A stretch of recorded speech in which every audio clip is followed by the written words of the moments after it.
ध्यान दीजिएगा दोस्तों, आप सब कैसे हैं? आई होप आप सब अच्छे होंगे। ध्यान दीजिएगा, हमने कर चुका है। अगर हीट का बात करें तो हीट कितना ज़्यादा इंपॉर्टेंट है मैंने आपको कई बार कह रखा है। तो देखिएगा, हीट का मैंने कंडक्शन करा रखा है, कन्वेंशन करा रखा है। उसके अलावा बात करें तो रेडिएशन भी अच्छी तरीक़ा से मैंने करा दिया, या फिर अगर 3 फेज़ ऑफ वाटर भी मैंने आपको करा दिया। उसके अलावा जो है कि मिक्सिंग पढ़ा दिया आपको। तो यहाँ से जो कि काफ़ी ज़्यादा क्वेश्चन पूछे जाते हैं। अब जो है अगला हम लोग हीट को ही आगे बढ़ाएंगे। आज हम लोग पढ़ेंगे आइडियल गैस। देखिएगा, आइडियल गैस एक्चुअली में क्या होता है। आइडियल गैस के बारे में आपको ज़्यादा दिमाग नहीं लगाना, क्योंकि देखिएगा इससे रिलेटेड आपको नॉमेरिकल देखने को मिल सकता है। इसलिए आइडियल गैस के ऊपर में आपको 2-3 चीज़ दिमाग में रखना है। पहला चीज़ ये दिमाग में रखना है कि ये जो है एक काल्पनिक गैस है। एक्चुअली में अगर आपसे पूछे कि आइडियल गैस क्या है, तो आइडियल गैस सिंपल एक लाइन में जवाब देना है। देखिएगा, आइडियल गैस जो है काल्पनिक गैस है। एक्चुअली में ये क्या करता है, एग्जिस्ट ही नहीं करता। तो इसीलिए मैंने पॉइंट पहले ही लिख दिया ताकि जो है टाइम का बर्बादी ना हो। देखिएगा, आदर्श गैस एक काल्पनिक गैस है जो वास्तविक में एग्जिस्ट ही नहीं करता।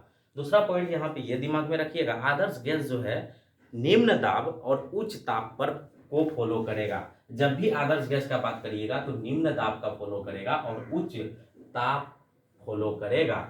इस कंडीशन को ही आदर्श गैस फॉलो करता है। और उसके अलावा आपसे पूछे आदर्श गैस का साम्यता क्या होता है, तो याद रखिएगा आदर्श गैस का साम्यता कितना होता है, 0 होता है। यहाँ ऑब्जेक्टिव में आपसे कभी कभार पूछा जा सकता है कि आदर्श गैस का साम्यता कितना होता है। तो आदर्श गैस का साम्यता आपको याद रखना है कि आदर्श गैस का साम्यता 0 होता है। और ये किसको फॉलो करता है, निम्न दाब और उच्च ताप को फॉलो करता है। उसके अलावा एक्चुअल में आदर्श गैस आपसे पूछे तो ये फॉलो आदर्श गैस एग्जिस्ट ही नहीं करता। सिंपल सा आदर्श गैस क्या है, काल्पनिक गैस है। ये चीज आप लोग समझ गए। इतना ये 3 चीज है आपको दिमाग में रखना है। चलिए आइए अब हम लोग चलते हैं इसके मैथमेटिकल फॉर्मूला की तरफ, जहां से कभी कदार जो है आपको न्यूमेरिकल क्वेश्चन देखने को मिल सकता है।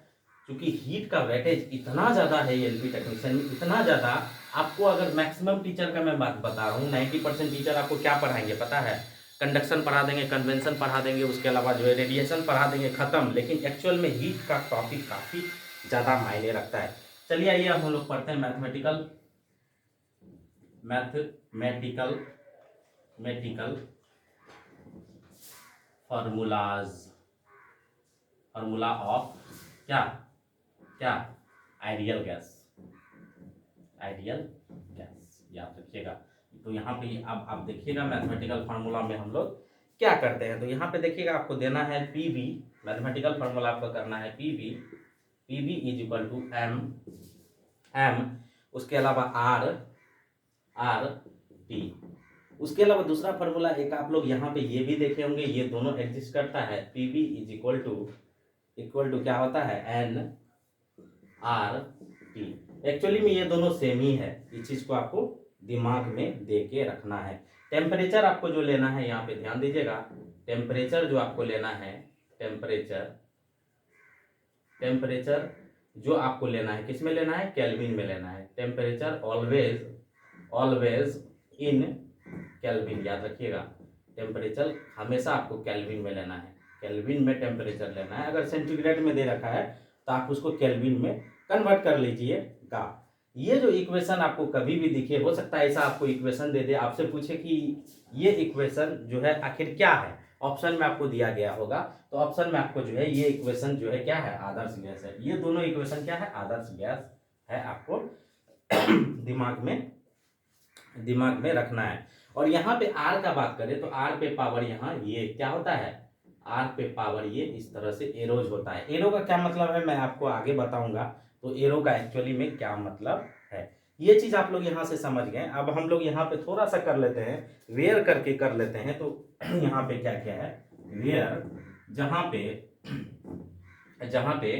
क्या पे सबसे पहले है आर, आर उसके अलावा एक आर। ये दोनों मतलब क्या होता है, ये दोनों चीज हम लोग समझेंगे। उसके अलावा यहाँ पे देखेंगे ये चीज होता क्या है, ठीक है। ये चीज अब हम लोग समझते हैं। तो यहाँ पे देखिएगा आर जो है आपका जो होता है, ये जो होता है यूनिवर्सल, यूनिवर्सल क्या है, ये हो जाता है यूनिवर्सल गैस कांस्टेंट। आर पे अगर डॉट आपको दिखे तो ये हो जाता है यूनिवर्सल, यूनिवर्सल गैस कांस्टेंट होता है, याद रखिएगा। यूनिवर्सल गैस कांस्टेंट होता है, याद रखिएगा। ये छोटा छोटा चीज है लेकिन जो है सीखने के लिए मायने रखता है, और जो है आपको कभी फ्यूचर में आपको जो है काम दे सकता है। दूसरा है कैरेक्टरिस्टिक्स गैस कांस्टेंट, आर मतलब हो जाता है आपका कैरेक्टरिस्टिक गैस कांस्टेंट, याद रखिएगा गैस कांस्टेंट होता है ये, ठीक है। ये दोनों में यही अंतर है। इसका मतलब है कि यूनिवर्सल जो गैस कांस्टेंट होगा, आर पे पावर जो आपको एरो दिखेगा वो क्या होगा, वो जो है यूनिवर्सल होगा, उसमें आपको चेंजिंग क्या होगा, नहीं दिखेगा, याद रखिएगा। ये जो है यूनिवर्सल आर, आर पे पावर अगर आप डॉट देखते हैं तो यूनिवर्सल कांस्टेंट है, इसमें आपको चेंजिंग कभी भी नहीं दिखेगा। जब भी आपको चेंजिंग दिखेगा आर में दिखेगा। आर क्या होता है आपका, आर जो होता है कैरेक्टरिस्टिक्स गैस कांस्टेंट होता है, याद रखिएगा। आर क्या होता है, कैरेक्टरिस्टिक्स गैस कांस्टेंट होता है। ये चीज आपको याद रखना है, इतना चीज को नोट डाउन कर लीजिएगा। ये इसका मैथमेटिकल फॉर्मूला होता है। जो टी फॉर टेम्परेचर जो होता है, क्या होता है, ये आपको जो है हमेशा केल्विन में लेना है। और उसके अलावा ये आपका इक्वेशन होता है आइडियल गैस का। उसके अलावा यहाँ पे m4 आपका मास हो गया, ये चीज को आपको ध्यान में देना है। उसके अलावा जो है आर, दोनों आर का मतलब यहाँ पे निकल गया कैरेक्टरिस्टिक्स गैस कांस्टेंट, उसके अलावा यूनिवर्सल गैस कांस्टेंट, ये दोनों जो है आइडियल गैस का आपका इक्वेशन निकल कर आ गया। चलिए आइए अब हम लोग आगे चलते हैं। देखिएगा इंपॉर्टेंट ये इसलिए है क्योंकि फार्मूला बेस कभी कदार आपको न्यूमेरिकल पूछा जा सकता है। क्योंकि आगे देखिएगा आइडियल गैस में काफी कुछ पढ़ना है, मेयर इक्वेशन पढ़ना है, उसके अलावा एवोगाड्रोज पढ़ना है, उसके अलावा और भी काफी सारा चीज है जो कि आइडियल गैस के अंदर में आता है। वहां से छोटा छोटा जो है पॉइंट वाइज आपको क्वेश्चन देखने को मिल सकता है, इसीलिए जो है काफी ज्यादा इंपॉर्टेंट हो जाता है आइडियल गैस को समझना। तो यहाँ पे आइडियल गैस आप लोग अब समझ गए होंगे। आर और आर में रिलेशन क्या होता है ये चीज आप समझ गए होंगे। तो आर एंड आर में रिलेशन भी आप लोग लिख के चल सकते हो। रिलेशन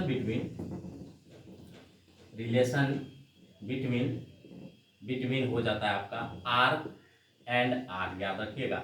आर एंड आर में रिलेशन बिटवीन हम लोग करना है। यहाँ पे जो है ये क्या हो गया, यूनिवर्सल गैस कांस्टेंट हो गया, और ये हो गया आर हो गया कैरेक्टरिस्टिक्स गैस कांस्टेंट, याद रखिएगा ये दोनों हो गया। अगर आपसे पूछे कि अगर आपका आर निकालना हो, अगर ये आपसे पूछे कि कैरेक्टरिस्टिक्स गैस कांस्टेंट का आर निकालना हो, तो इसका जो रिलेशन हो जाता है, आर जो होता है ये universal gas constant by mass होता है, याद रखिएगा। ये क्या होता है, बाय मास होता है। यहाँ पे वेयर करके बगल में लिख लीजिए, ये इसका रिलेशन होता है ये दोनों के बीच में। कभी कदार हो सकता है कि आपका जो है कैरेक्टरिस्टिक्स गैस कांस्टेंट दे दे और यहाँ पे जो है यूनिवर्सल गैस कांस्टेंट दे दे, और उसमें से आपको फिर जो है आपसे क्या पूछ सकता है, क्या पूछ सकता है आपसे, आपसे मोलिकुलर वेट पूछ सकता है। एम फोर क्या हो गया, मोलिकुलर वेट पूछ सकता है, याद रखिएगा।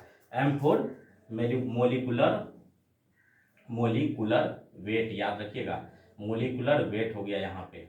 इससे न्यूमेरिकल आपको पूछ सकता है। उसके अलावा आर और आर पता ही है, ये हो जाएगा यूनिवर्सल, क्या हो गया, universal gas constant, universal gas constant हो गया, कांस्टेंट हो गया, याद रखिएगा। उसके अलावा आगे बात करें तो आर फिर हो गया कैरेक्टरिस्टिक गैस कांस्टेंट, याद रखिएगा।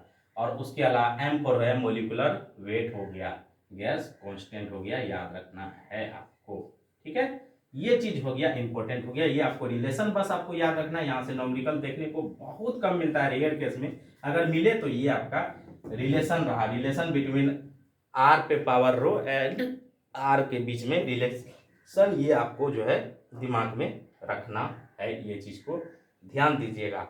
और उसके अलावा देखिएगा इसका जो वैल्यू है, वैल्यू भी आप लोग नोट डाउन कर लीजिए। कभी कदार हो सकता है कि अगर आपसे कांस्टेंट में वैल्यू पूछे तो आर का जो वैल्यू होता है, साइड में लिख लीजिएगा, ये जो आर का वैल्यू होता है, ये आर का वैल्यू आपका निकल के आता है 0.287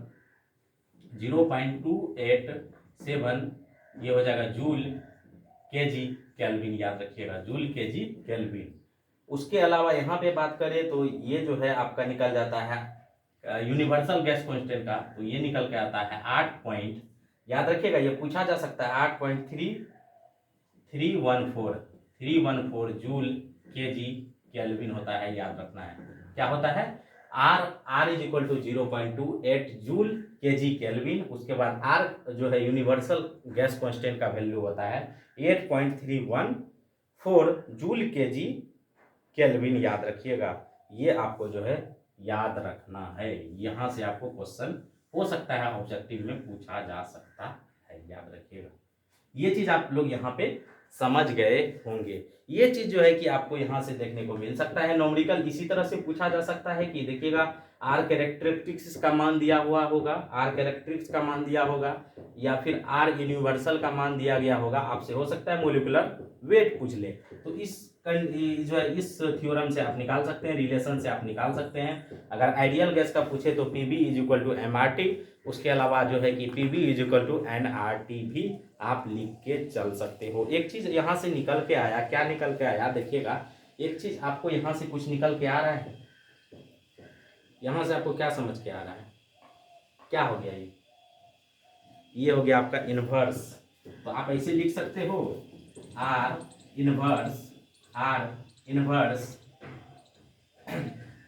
आप लिख के आ सकते हो, ये चीज हो गया। इसका मतलब ये है कि अगर मान के चलिए क्या कैरेक्टरिस्टिक्स का मान अगर बढ़ेगा तो मोलिकुलर वेट का मान घटेगा। इसका मतलब ये है कि मोलिकुलर मान का वेट अगर बढ़ा तो आर का वैल्यू क्या होगा, आर का वैल्यू क्या होगा, बढ़ेगा, और इसका बढ़ेगा तो इसका घटेगा, इनवर्स है। तो ये चीज आप दिमाग में लगा के चलिएगा। यहाँ से कभी कभार क्वेश्चन भी पूछा जा सकता है, तो इसको आप थ्योरी के रूप में भी लिख के चल सकते हो। यहाँ से आपका क्वेश्चन देखने को मिल सकता है, इस चीज को ध्यान दीजिएगा। ये रहा आपका जो है आइडियल गैस। और ये जो है कि देखिएगा क्वेश्चन एक जो है पूछा गया था, उसमें क्वेश्चन आपको क्या रहेगा मैं वो भी आपको करा देता हूँ फटाफट, उसके बाद आइडियल गैस का कहानी खत्म हो जाएगा, ध्यान दीजिएगा। चलिए आइए फटाफट अब हम लोग करते हैं। देखिए क्वेश्चन क्या है, क्वेश्चन में ले लेता हूं। यहाँ पे क्वेश्चन कहा गया हाइड्रोजन ऑक्सीजन नाइट्रोजन को घटते क्रम में कैरेक्टरिस्टिक्स गैस कांस्टेंट का मान क्या होगा। याद रखिएगा, देखिएगा पूछा है हाइड्रोजन ऑक्सीजन एंड नाइट्रोजन में कैरेक्टरिस्टिक्स यानी आर, कैरेक्टरिस्टिक्स गैस कांस्टेंट पूछा है, तो इसका मतलब क्या हुआ आर, और आर पे पावर एरो रहा तो क्या हो गया यूनिवर्सल गैस कांस्टेंट का बात वहां पे कहा है। तो कैरेक्टरिस्टिक्स गैस आर लिख दिए, कांस्टेंट का मान पूछा है आपको क्या होगा, घटते क्रम में पूछा है। का मान मैं लिख देता हूं, का मान घटते क्रम में क्या होगा। याद रखिएगा क्या होगा, ये पूछा है आपसे क्या होगा, तो ये नोट डाउन कर लीजिए, ये क्वेश्चन पूछा भी गया है। तो यहाँ पे आप दिमाग लगा लीजिए कि यहाँ पे देखिएगा घटते क्रम में कैरेक्टरिस्टिक्स का मान पूछा है, तो यहाँ पे यही चीज फॉलो होगा, क्या होगा आर इनवर्स 1/m। तो यहाँ पे देखिएगा, अब देखिएगा मोलिकुलर वेट किसका सबसे कम है, तो मोलिकुलर वेट किसका सबसे कम है, तो मोलिकुलर वेट देख लीजिएगा यहाँ पे सबसे कम किसका होगा, हाइड्रोजन का होगा। हाइड्रोजन का मोलिकुलर वेट कम हुआ, चलिए मैं लिख दिया। उसके अलावा किसका होगा, उसके अलावा जो है आपका क्या हो गया नाइट्रोजन का हो गया, किसका हो गया नाइट्रोजन का हो गया, ठीक है लिख दीजिए। उसके अलावा जो है किसका होगा ऑक्सीजन का होगा, ठीक है लिख दीजिए। तो यहाँ पे देखिएगा घटते क्रम में आपसे पूछा है, तो सबसे ज्यादा कैरेक्टरिस्टिक्स का मान किसका होगा, जो सबसे कम होगा उसका सबसे ज्यादा होगा। क्योंकि देखिएगा यहाँ पे मोलिकुलर वेट के हिसाब से है ना, कैरेक्टरिस्टिक्स का मान पूछ रहा है, तो मोलिकुलर वेट जिसका सबसे कम होगा तो वो सबसे ज्यादा हो जाएगा। तो यहाँ पे क्या होगा हाइड्रोजन बड़ा होगा किससे, नाइट्रोजन से, नाइट्रोजन बड़ा होगा किससे, ऑक्सीजन से। ये इसका जो है राइट आंसर निकल कर आ जाएगा। ये चीज यहाँ से समझ गए होंगे। यही चीज पूछता है बढ़ते क्रम में क्या होगा, तो बढ़ते क्रम में ये हो जाता है आपका ऑक्सीजन बड़ा होगा, उसके अलावा जो है नाइट्रोजन, उसके बाद फिर लास्ट में क्या होगा हाइड्रोजन होगा। ये चीज आपको दिमाग में रखना है। यहाँ पे रिलेशन याद रखिएगा, आर कैरेक्टरिस्टिक्स जो है यूनिवर्स होता है किसका, मोलिकुलर वेट का। तो यहाँ पे मोलिकुलर वेट आप निकाल लीजिए, आर कैरेक्टरिस्टिक्स का मान निकाल दीजिए। ये क्वेश्चन पूछा गया है, तो ये काफी ज्यादा इंपॉर्टेंट रहने वाला है, ध्यान दीजिएगा। इसमें आप स्टार लगा लीजिए, यहाँ से क्वेश्चन पूछा गया है, तो ये आपको क्वेश्चन पूछा जा सकता है। तो यहाँ पे आपको कुछ भी नहीं करना, मोलिकुलर वेट निकाल लीजिए, उसके बाद आर कैरेक्टरिस्टिक्स का मान जो है उसका उल्टा कर दीजिए, क्योंकि यहाँ पे इन्वर्स होता है। ये चीज आई होप यहाँ से समझ गए होंगे। आगे हम लोग जो है अगला क्लास में हम लोग मेयर इक्वेशन के बारे में पढ़ेंगे। मेयर इक्वेशन के बाद जो है हम लोग जो एवोगाड्रोज के बारे में पढ़ेंगे, वहां से भी क्वेश्चन देखने को मिल सकता है। ये सारा का सारा जो है आइडियल गैस के अंदर में आता है। अब आइडियल गैस को हम लोग पढ़ेंगे। आइडियल गैस का एक तरह से समझ सकते हैं आइडियल गैस का टाइप ये रहा आइडियल गैस। यहाँ से अगर आप पढ़ लेते हैं तो 100% जो है आइडियल गैस से अगर आपसे क्वेश्चन रहा तो आपसे नहीं छूटने वाला। जाते जाते लाइक शेयर एंड सब्सक्राइब कर दें, बेल आइकन को जरूर प्रेस कर दें ताकि हर तरह का नोटिफिकेशन आपको मोबाइल पे मिलता रहे। जय हिंद।